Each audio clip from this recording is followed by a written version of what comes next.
안녕하십니까. 압구정 필성형외과 김인권입니다. 많은 여성들이 가슴 성형, 가슴 확대 수술을 하고는 싶은데 왜 망설이는지 아십니까? 첫 번째 이유는 가슴 성형은 많은 부작용이 발생한다고 생각들 하고 계시기 때문입니다. 그럼 어떠한 부작용 때문에 그렇게 걱정들 하시느냐? 부작용에는 여러 가지가 있는데 오늘 여러 가지에 대해서 다 자세히 설명을 드리도록 하겠습니다. 첫 번째로 올 수 있는 부작용 중에 가장 흔한 거는 구형구축이라고 그러죠. 구형구축이란 뭐냐?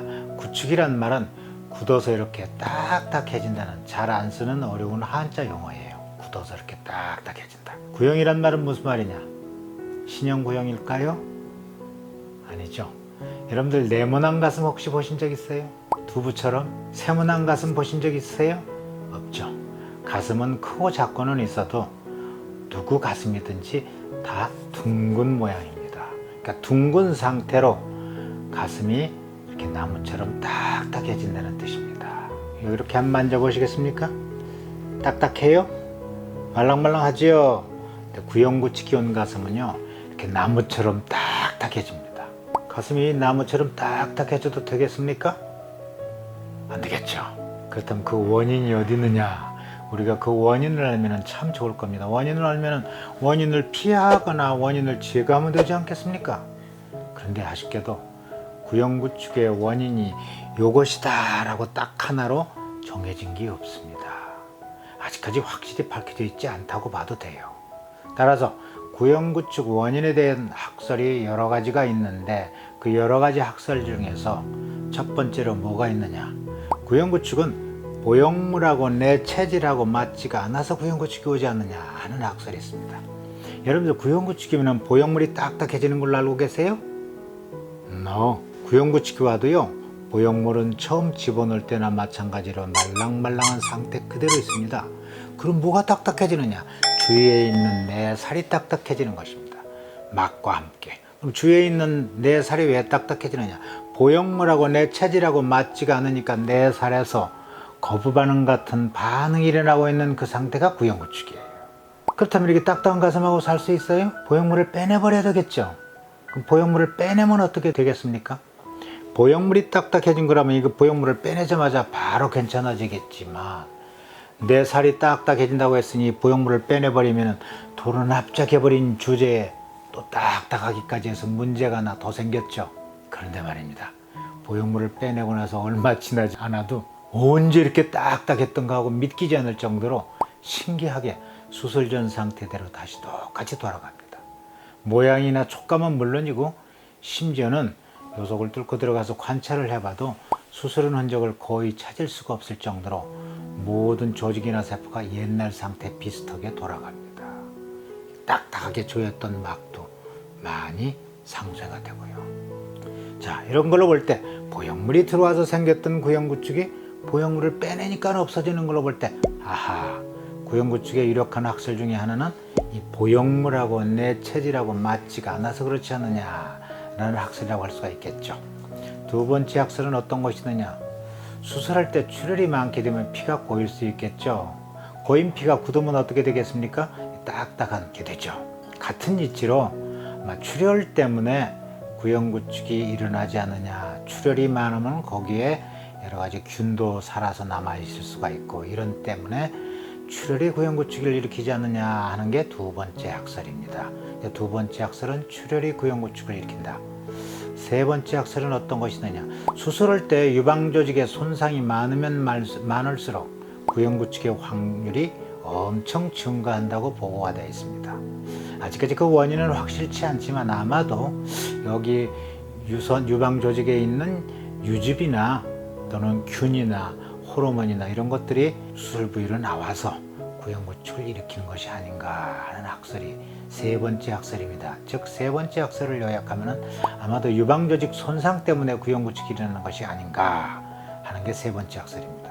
그 외에 네 번째 학설로서는 외부나 내부에서 어떤 균이 침입을 해서 이물 반응이나 염증 반응을 일으키기 때문에 구형구축이 일어나는 것이 아닌가 하는 게 네 번째 학설입니다. 그런데 말입니다. 네 가지 학설 중에 배꼽가슴 손상술은 두 번째, 세 번째 학설하고는 아무런 상관이 없습니다. 어떻냐고요? 배꼽 가슴 성형은 출혈이 거의 없어요. 출혈이 거의 없다란 말은 출혈이 있어봤자 서너 방울 이상 안 나온다는 뜻이에요. 수술하는 내내. 그런데 말입니다. 겨드랑이나 유륜이나 밑선으로 하는 경우에는 출혈이 많게 되면 피주머니를 반드시 차야 된다고 그러죠.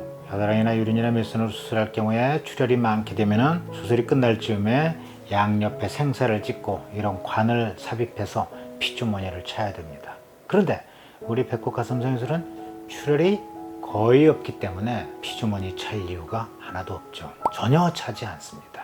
배꼽 가슴 성형술은 출혈이 거의 없기 때문에 두 번째 학설, 출혈이 구형구축을 일으킨다는 학설하고도 아무런 상관이 없습니다. 또한 세 번째 학설, 유방조직 손상 때문에 구형구축이 온다. 배꼽 가슴 성형술은 유방조직 손상과는 아무런 상관이 없어요. 배꼽 관절에서요, 복부 피하 지방을 통해서 바로 근육 뒤에 보형물을 삽입하는 수술이기 때문에 유방조직 손상과는 아무런 상관이 없습니다. 따라서 두 번째 학설, 세 번째 학설은 우리 배꼽 가슴 성형술하고는 아무런 상관이 없어요.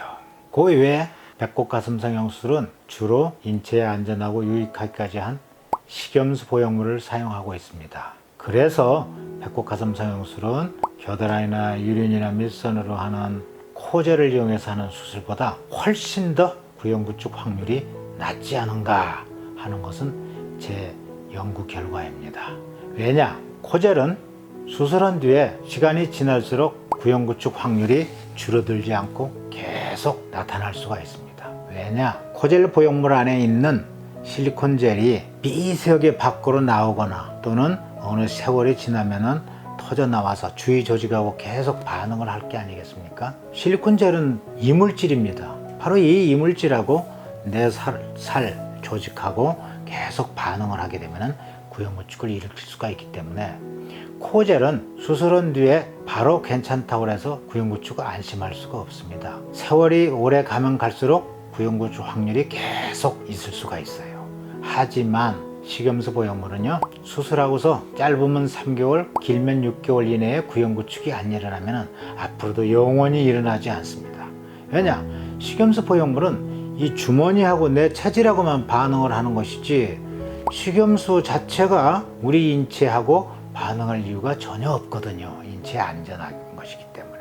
따라서 생리식염수 보형물로 수술을 하게 되면 적어도 아무리 늦어도 6개월 이내에 구형구축이 안 일어나면 완전히 구형구축에서 해방이 되고 앞으로도 구형구축에 대한 염려를 전혀 안 하셔도 됩니다.